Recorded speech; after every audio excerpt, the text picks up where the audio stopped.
Il y a des gens qui entrent dans une pièce, et personne ne les remarque. Ils restent là, en silence. Ils observent. Ils écoutent. Ils attendent leur tour pour parler. Mais ce tour ne vient jamais. Tu as déjà remarqué comment certaines personnes sont traitées comme si elles étaient invisibles, jusqu'au jour où elles décident de montrer qui elles sont vraiment? Aujourd'hui, tu vas découvrir une histoire qui ne parle pas de vengeance. C'est une histoire de courage.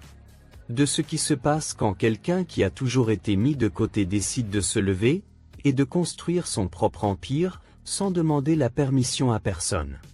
Et le plus incroyable? Ceux qui l'ont le plus méprisé, seront ceux qui auront le plus besoin d'elle à la fin. Si j'étais toi, je resterais jusqu'à la fin. Et tant que tu y es, abonne-toi à la chaîne maintenant, parce qu'ici, on raconte des histoires qui touchent, inspirent et transforment. On y va? Je m'appelle Isabella Marton. J'ai 32 ans, et j'ai passé la majeure partie de ma vie comme une ombre au sein de ma propre famille.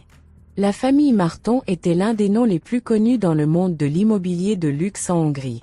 Mon père, Ákos Marton, était un architecte légendaire, un homme d'affaires strict, qui offrait toutes les opportunités à ses fils, Dominique et Benedek.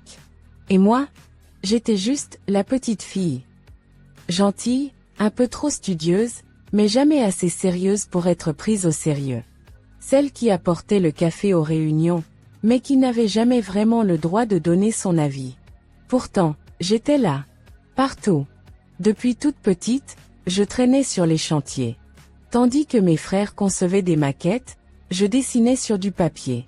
Tandis qu'eux faisaient leurs armes dans l'entreprise, moi, j'étudiais. J'ai obtenu mon diplôme d'ingénieur architecte, puis j'ai décroché un master à l'étranger en urbanisme durable. Mais même cela n'a jamais été suffisant. Un jour, alors que j'étais déjà chef de projet dans l'entreprise familiale, j'ai convoqué une réunion. J'ai présenté un nouveau concept, un quartier résidentiel totalement innovant, maisons intelligentes, toits végétalisés, jardins communautaires, énergie renouvelable. À la fin de ma présentation, un silence glacé. « Tu as fini ?»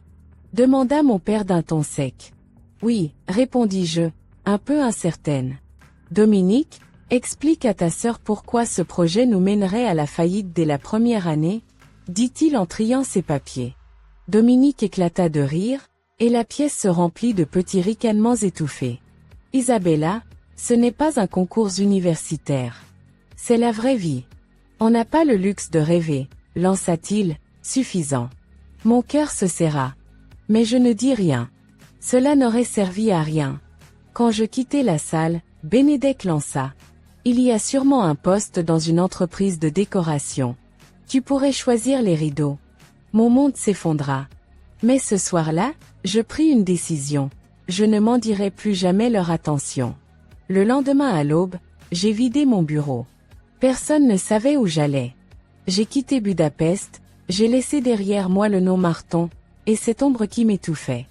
Je suis parti m'installer à Gir, dans un petit appartement au-dessus d'un café qui sentait la cannelle chaque matin. J'ai commencé une nouvelle vie. Avec un nouveau nom, de nouveaux objectifs. J'ai immatriculé mon entreprise sous le nom de Isabella Monsieur Rêvet, Lumina Atelier d'architecture. Personne ne savait qui j'étais vraiment. Les premiers mois ont été un enfer. Je vivais de soupes instantanées, le chauffage était capricieux, et je travaillais tous les soirs jusqu'à minuit. Mais j'étais libre. Pour la première fois de ma vie, vraiment libre. Les premiers projets sont arrivés. L'intérieur d'un café, la rénovation d'une maison de vacances, l'aménagement éco-responsable d'un bureau de start-up. Les retours étaient positifs, et je traitais chaque commande comme si elle valait des millions. Puis une opportunité plus grande est arrivée. Une société de développement basée à Gir cherchait un architecte pour un mini-quartier résidentiel vert. J'ai soumis mes plans. Une semaine plus tard, il me rappelait. « Qui êtes-vous » demanda le directeur en découvrant mon portfolio. « Juste quelqu'un avec une vision » répondis-je avec un sourire. J'ai décroché le projet. En un an, Lumina avait embauché 3 employés, loué un vrai bureau et était cité dans des publications spécialisées en urbanisme durable. Je travaillais toujours sous pseudonyme, et ma famille n'en savait rien. Pendant ce temps, eux perdaient lentement pied. Marton et fils commençaient à perdre des appels d'offres. Un jour, un ancien collègue me dit « C'est fou, maintenant c'est toujours ce Lumina qui rafle les projets qui allaient naturellement au Marton avant. » Je souris. Il n'avait toujours aucune idée de qui se cachait derrière cette entreprise. Un jour, lors d'un appel d'offres auquel j'assistais comme observatrice, je suis tombée sur un visage familier. David Zaz, ancien meilleur ami de Dominique, devenu plus tard son rival professionnel. « Isabella, c'est toi ?» demanda-t-il, surpris. « Oui, mais je travaille désormais sous le nom de Réveil. »« Tu veux dire, c'est Théoï qui dirige Lumina ?» J'acquiesçai. « Donc c'est toi qu'on doit remercier pour cette nouvelle ère ?» dit-il en riant. « C'est brillant. Il devint mon premier allié. Ensemble, nous avons visé de nouveaux projets.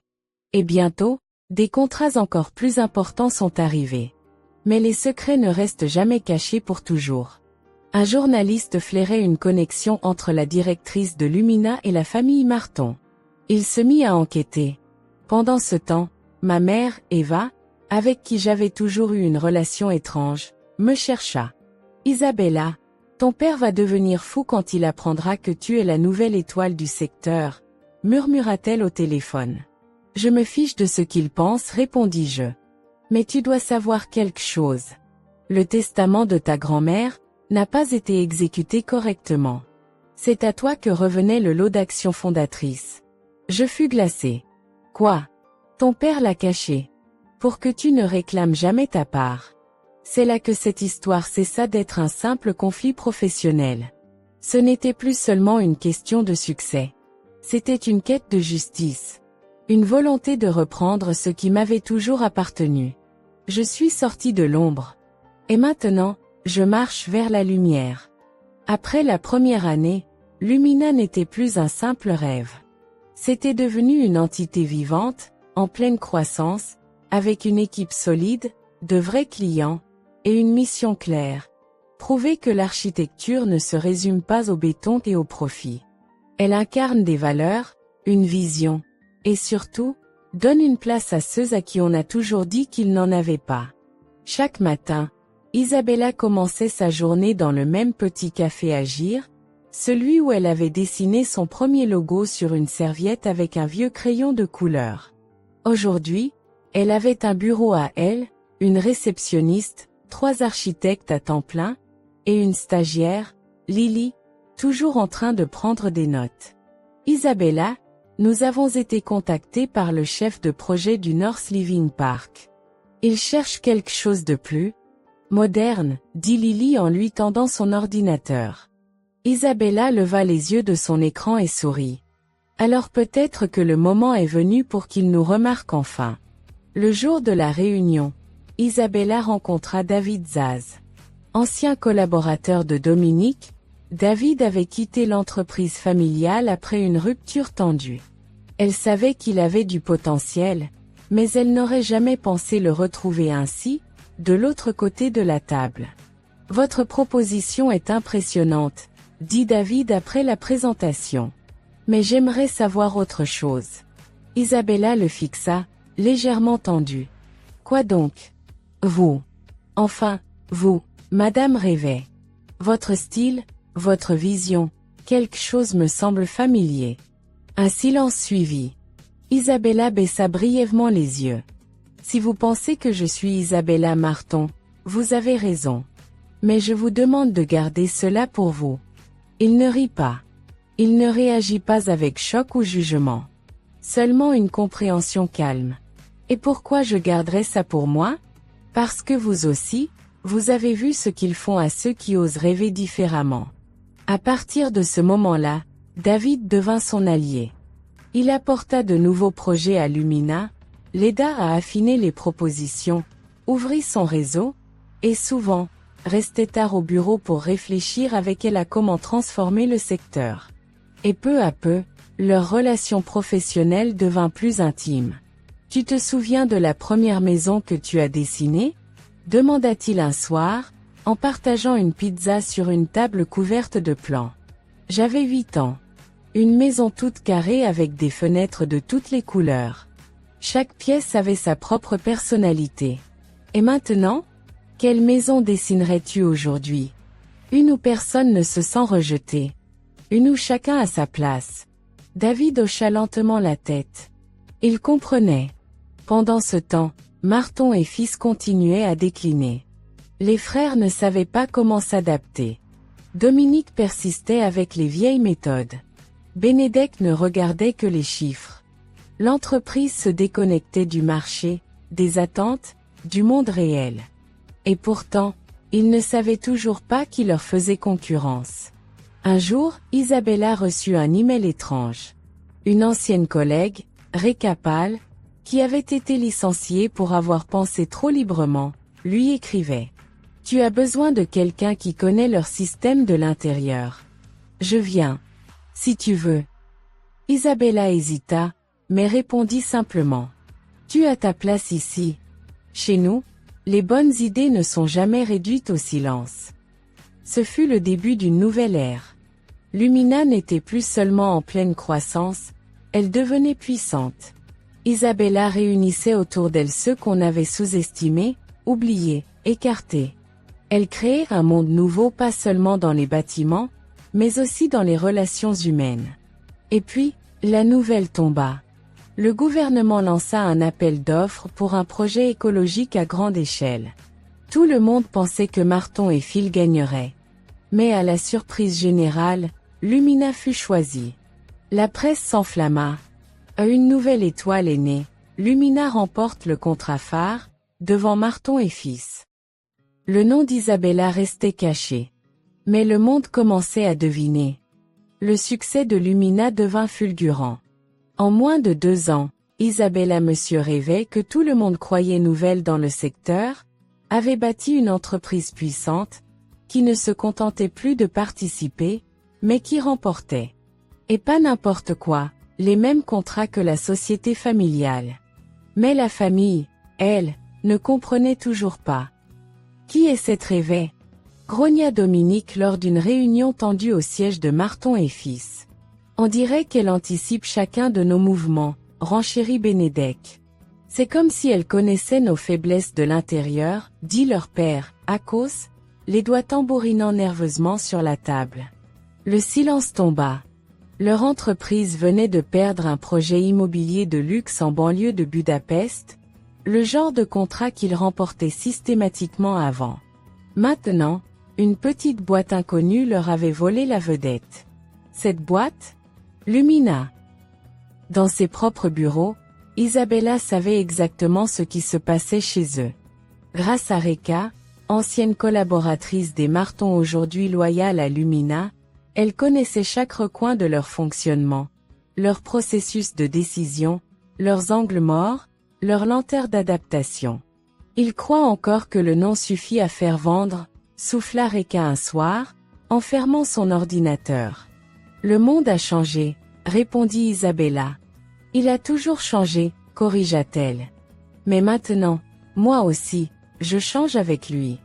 David, assis près de la fenêtre, l'observait. Si tu continues comme ça, un jour viendra où tu ne pourras plus cacher ton vrai nom. Isabella soupira. Je sais. Mais je ne suis pas encore prête. Pas tant que je n'ai pas tout repris. Isabella et David passaient de plus en plus de temps ensemble. D'abord pour les dossiers. Puis, juste parce qu'ils en avaient envie. Un soir, ils marchaient à travers le vieux centre de Gire.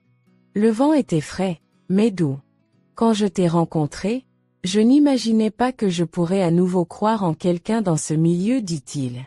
Pourquoi? Parce qu'on m'a appris que les idées ne valent rien sans pouvoir.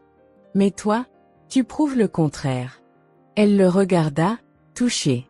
Peut-être que, maintenant, on n'est plus seul. Et c'était vrai. Pendant ce temps, chez Marton et fils, c'était la panique. Akos ordonna un audit interne. Quelqu'un fait fuiter des informations, déclara-t-il d'un ton glacial. On nous trahit de l'intérieur. Dominique lança un regard soupçonneux autour de la salle. Mais ils étaient loin d'imaginer que le vrai ennemi n'était pas dedans, mais dehors. Et portait leur propre nom. Puis vint le premier choc. Un après-midi, Isabella reçut un appel de Lily, visiblement bouleversée. Quelqu'un a envoyé un mail au bureau central, avec un document interne des Marton.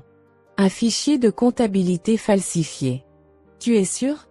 demanda Isabella, le souffle court. « Certain. Transferts illégaux.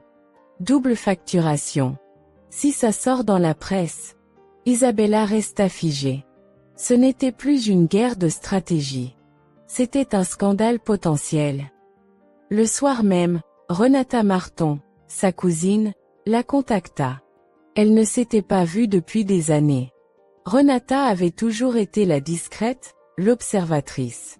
Celle qu'on oubliait dans les réunions de famille. Mais ce soir-là, sa voix était ferme. « Isabella, je sais qui tu es. Et je sais ce que tu fais. Je veux t'aider. » Isabella resta sans voix. « Pourquoi maintenant ? » Parce que j'en ai marre de regarder notre famille s'autodétruire.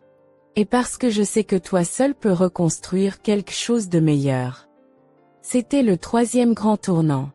Renata, l'oubliée, la silencieuse, changeait de camp. Et l'empire des Marton commençait à vaciller. Isabella le savait, elle ne pourrait plus se cacher très longtemps. Les projecteurs s'allumaient. Et bientôt, tout le pays découvrirait la vérité. Le siège de Marton et Fils était méconnaissable.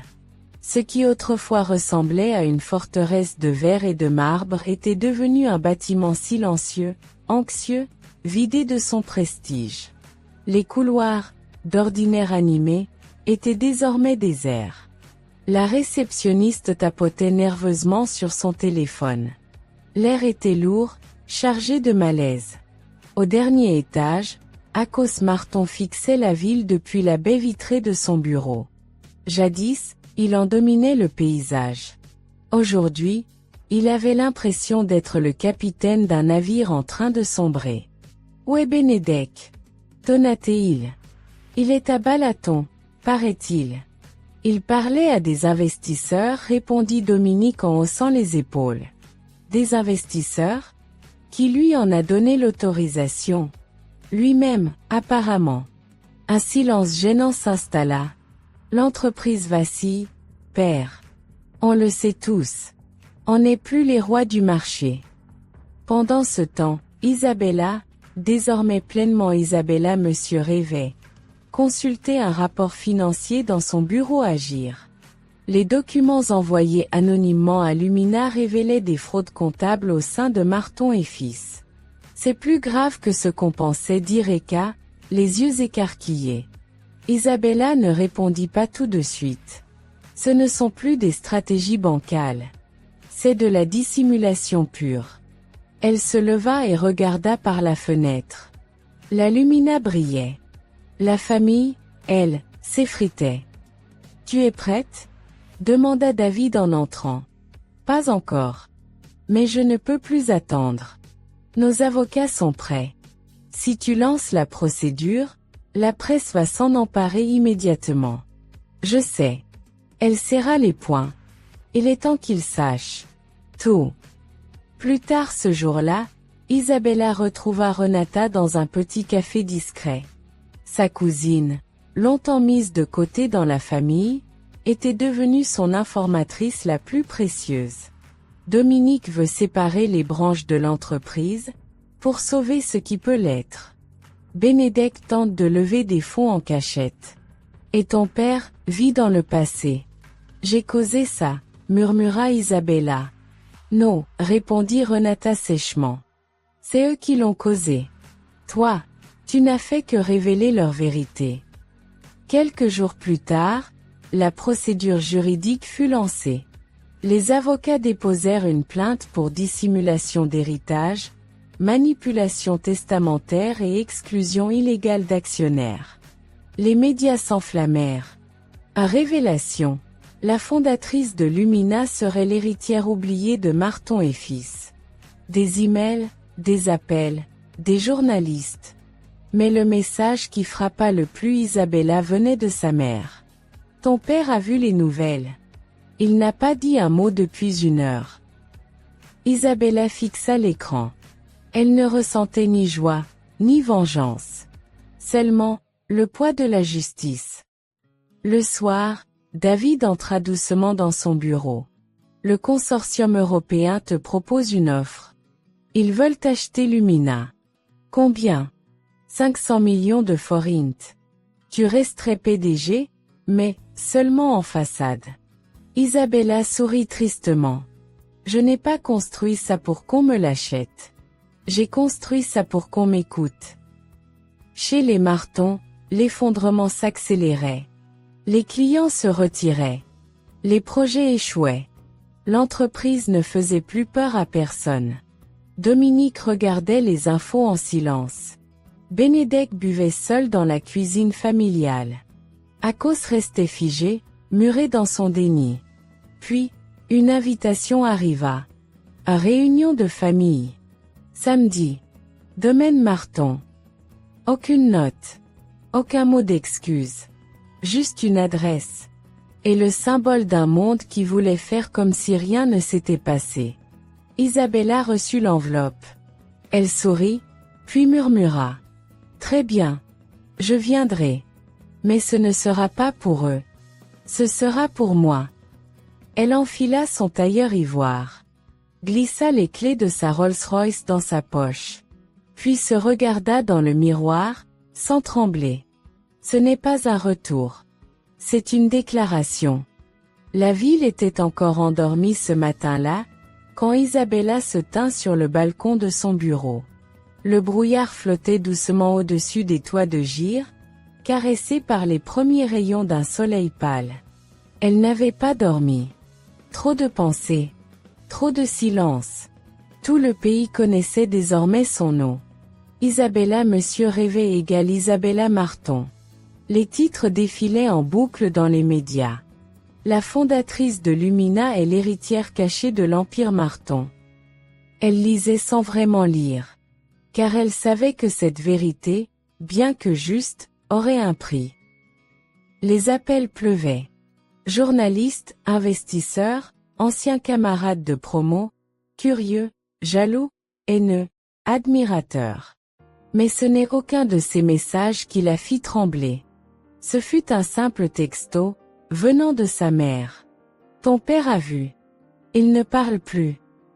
Elle resta immobile, fixant l'écran. Pas de triomphe. Pas de vengeance. Juste une paix étrange. Froide. Lointaine.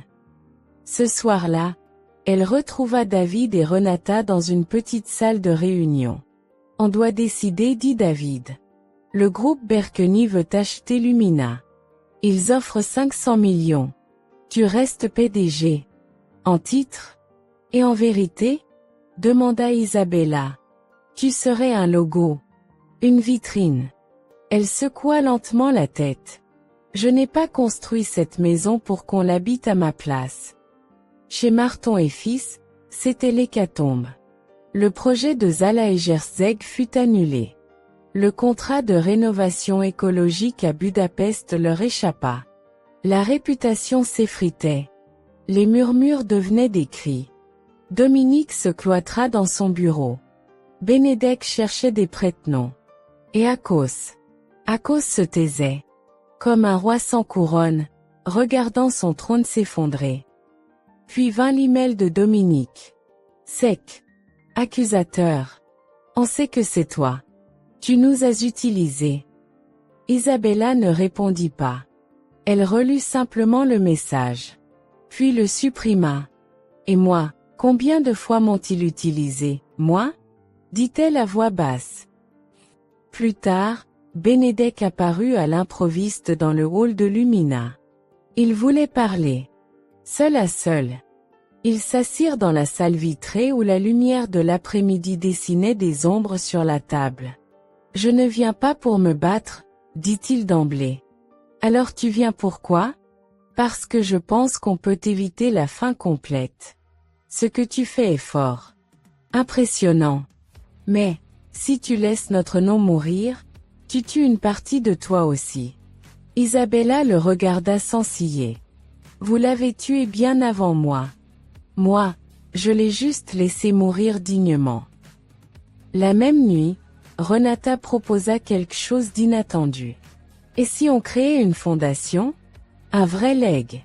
Pour les jeunes architectes. Pour ceux qu'on ne voit jamais. Une fondation? Pas sous le nom Marton. Sous le tien. Celui que tu as choisi. Lumina. Parce que tu es la lumière qui a éclairé ce qu'ils ont tenté de cacher. Et là, Isabella comprit. Elle ne devait pas écraser le passé. Elle devait le transcender. Elle ne gagnerait pas par vengeance, mais par création. Le lendemain, elle convoqua une conférence de presse. La salle était pleine. Les caméras, braquées. Les journalistes attendaient le scoop. Isabella Marton reprend l'entreprise familiale. Fusion? Rachat? Démolition? Mais ce n'est pas ce qu'ils entendirent. Elle parla, calme, droite, en ivoire et lumière. Je ne reprendrai pas Marton et fils. Ce que je veux construire ne regarde pas en arrière, mais vers l'avant. C'est pourquoi je lance aujourd'hui la Fondation Lumina. Pour tous ceux qu'on a un jour fait taire. Pour ceux qu'on a sous-estimés. Pour ceux qui ont dû fuir, pour exister. Parce que l'héritage ne réside pas dans un nom, mais dans les valeurs qu'on laisse après nous. Silence. Puis une ovation debout. Ce soir-là, alors qu'elle rentrait, son téléphone vibra. Un message.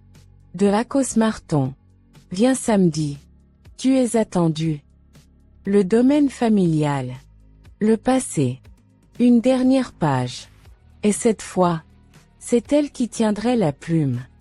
Le lendemain matin, Isabella ouvrit l'enveloppe blanche déposée discrètement sur son bureau. Du papier épais, gaufré, presque solennel. Réunion de famille, domaine Marton au samedi à 16 heures. Aucune ligne personnelle. Pas de « Chère Isabella ». Pas d'excuses. Juste une invitation. Une adresse. Un retour dans un monde qui avait, autrefois, tout fait pour l'effacer.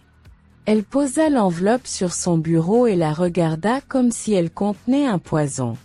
Puis, sans un mot, elle dit « Je vais y aller ». Cette semaine-là, la Lumina vibrait d'une énergie nouvelle. L'annonce de la fondation avait été saluée par la presse, les universités d'architecture, les jeunes talents.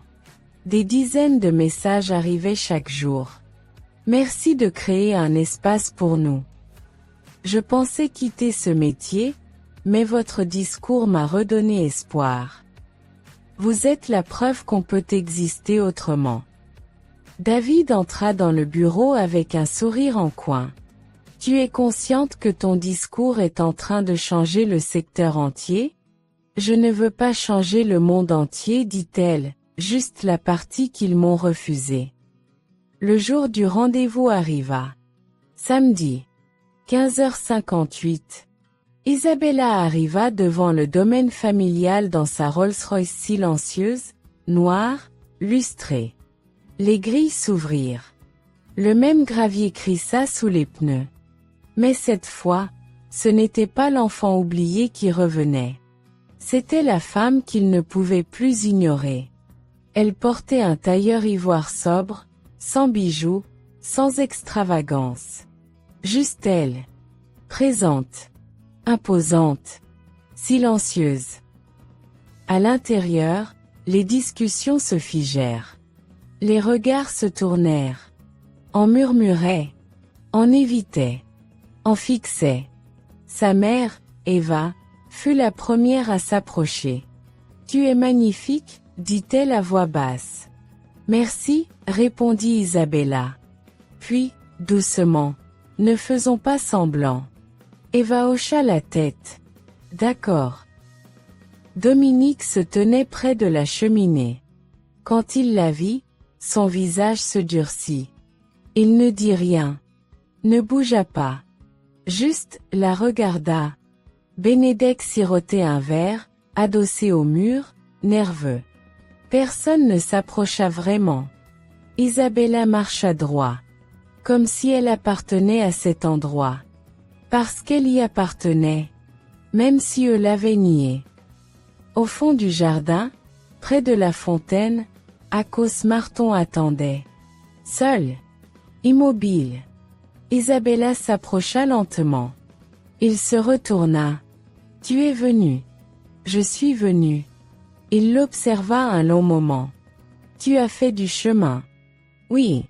Tu as fait ce que je croyais impossible. Silence. Puis il baissa les yeux. J'ai peut-être eu tort. Elle ne répondit pas. La société décline. Tes frères n'arrivent pas à tenir. On pourrait utiliser ton aide. Elle le regarda. Longtemps. Puis, calmement. Tu m'as dit un jour que je n'étais pas la plus intelligente. Juste une fille pathétique qui travaillait dur pour compenser. Il ferma les yeux. Comme si chaque mot le frappait. Et aujourd'hui, tu veux que je vienne réparer ce que vous avez détruit? Il voulut répondre, mais elle leva la main. Je ne suis pas venu pour vous sauver. Je suis venu pour me libérer. En repartant, elle traversa les couloirs lentement. Chaque tableau, chaque photo, chaque détail lui rappelait des années de silence, d'effacement. Mais elle ne ressentait plus ni colère, ni tristesse. Juste, une paix immense.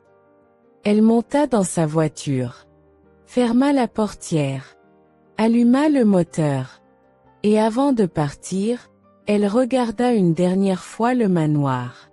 Puis baissa les yeux vers ses mains posées sur le volant. Ce n'étaient plus les mains d'une héritière. C'étaient les mains d'une créatrice. Et l'héritage qu'elle avait réécrit n'était pas une entreprise, ni un nom. C'était un avenir. L'invitation disait simplement « Réunion annuelle de la famille Marton au samedi, 16 h, au domaine ». Pas de mots personnels. Pas de message. Pas de demande de pardon. Seulement, le passé, qui appelait une dernière fois. Isabella regarda l'enveloppe un long moment. Puis sourit doucement. Très bien. J'irai. Pas pour eux. Pour moi. Ce samedi-là, elle arriva à l'heure exacte.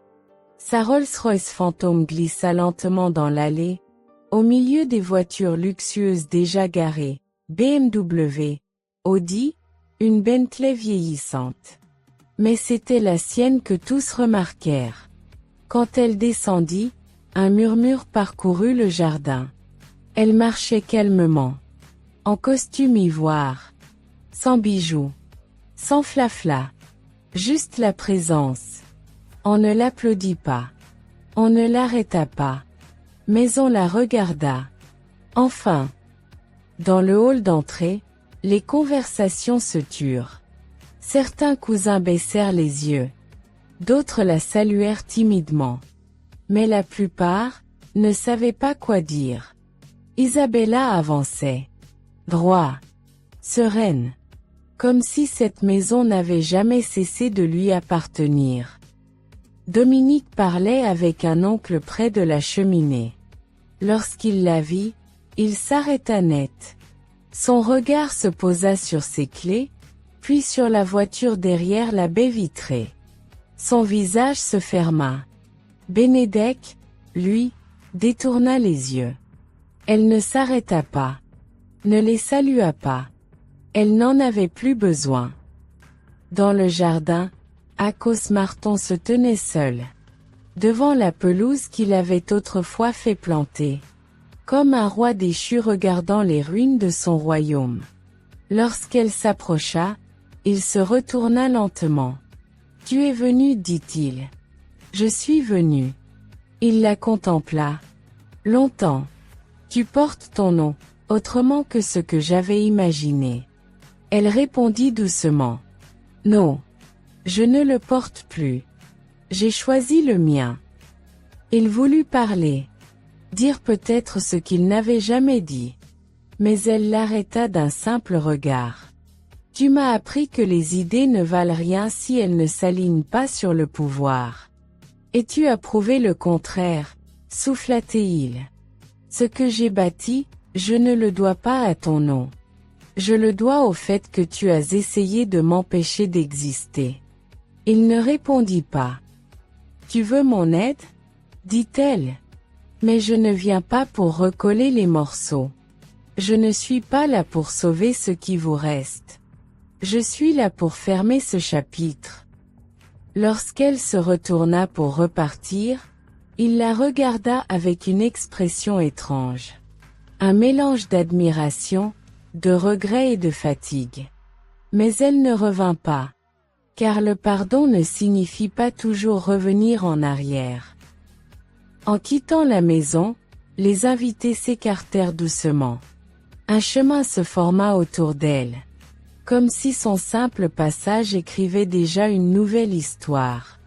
Dans le regard de certains, il y avait de l'étonnement. Dans d'autres, du respect. Et dans d'autres encore, de la peur.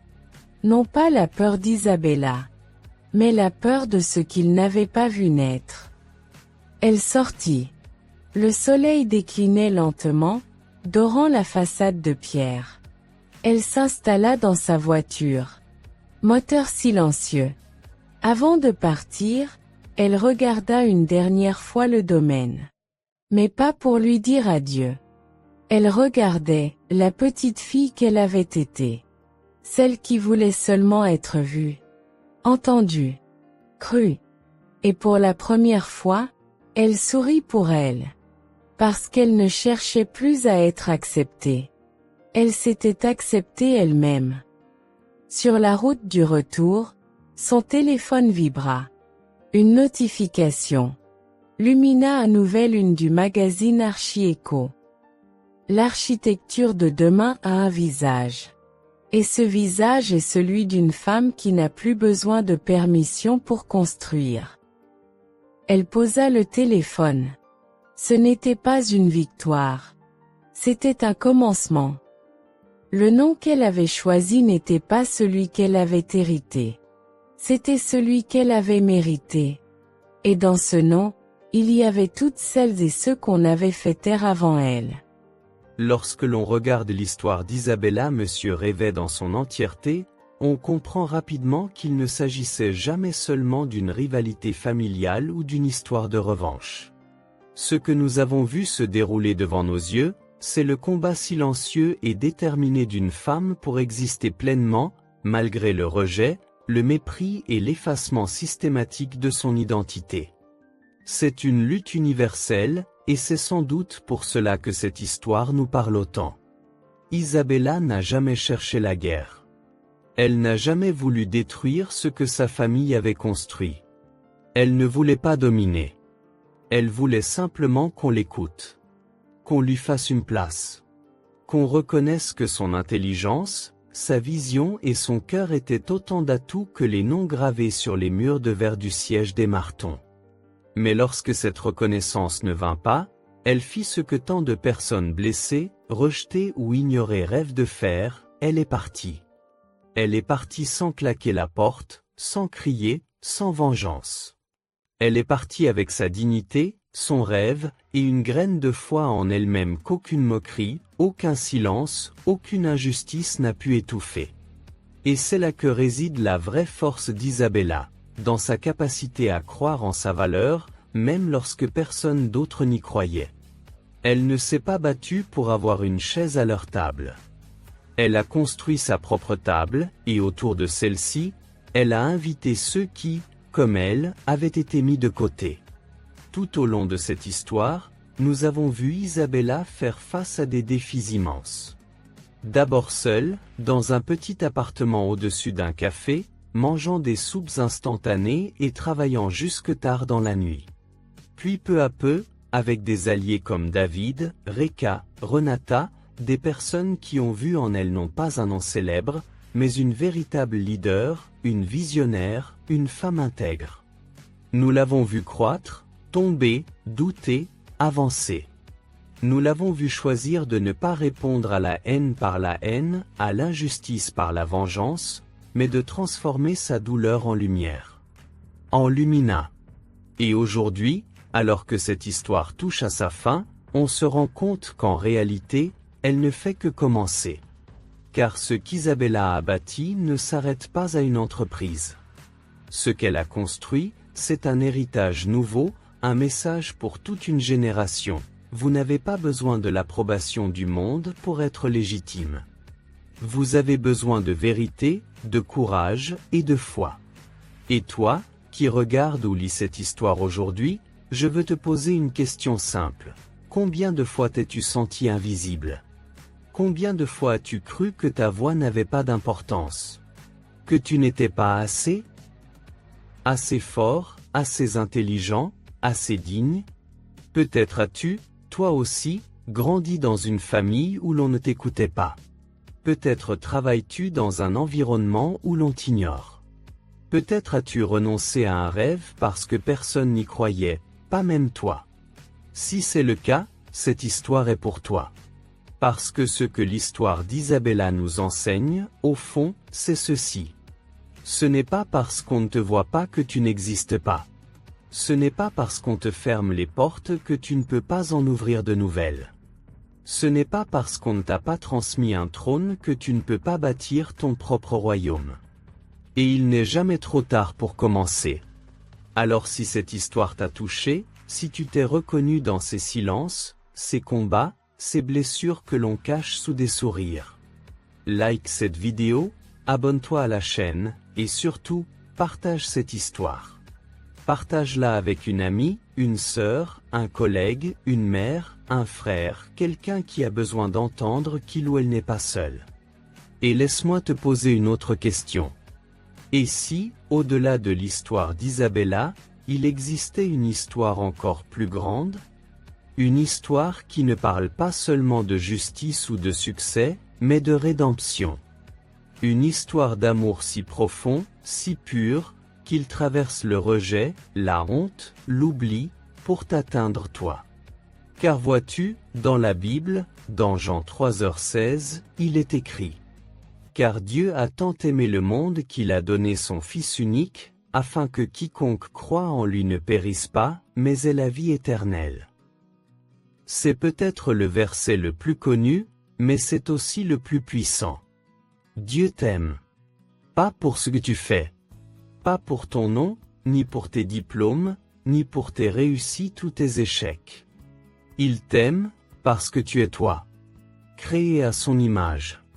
Unique. Inestimable.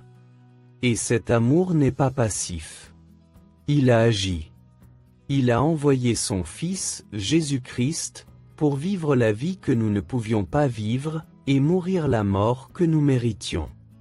Il l'a fait pour que nous puissions être réconciliés avec Dieu, non pas par nos œuvres, mais par la foi. Peut-être as-tu entendu parler de Dieu comme d'un juge sévère. Peut-être as-tu été blessé par la religion. Peut-être te crois-tu trop sale, trop loin, trop perdu. Mais laisse-moi te dire une vérité, rien ne peut te séparer de l'amour de Dieu. Il connaît tes luttes, tes nuits sans sommeil, tes doutes. Il t'a vu quand tu pleurais en silence. Il t'a vu quand tu as été rejeté, humilié, ignoré. Et aujourd'hui, il tend la main. Pas pour te punir, mais pour te relever. Tu n'as pas besoin d'avoir tout compris. Tu n'as pas besoin d'avoir une foi parfaite. Tu n'as pas besoin de faire semblant. Tu peux simplement dire: Jésus, je crois en toi. J'ai besoin de toi. Pardonne mes fautes. Entre dans ma vie. Sois mon sauveur. Et ce simple acte de foi peut changer ton éternité. Pas à cause de toi, mais à cause de l'amour parfait de Dieu. Alors, à toi qui as suivi cette histoire depuis le début, ne laisse pas cette fin être juste la fin d'un épisode. Laisse-la être le début d'une nouvelle vie. Une vie avec but. Une vie avec paix. Une vie avec espoir. Et si tu as prié aujourd'hui, si tu as donné ton cœur à Jésus, écris-le en commentaire. Nous serions honorés de prier pour toi, de t'accompagner, de célébrer avec toi ce moment éternel. Et n'oublie jamais, peu importe ce que le monde dit que tu es, en Christ, tu es aimé, accepté, pardonné et libre. Alors vis, crée, rêve, avance. Et n'aie pas peur d'écrire ton propre nom, le nom que tu choisis, avec celui qui t'a choisi le premier.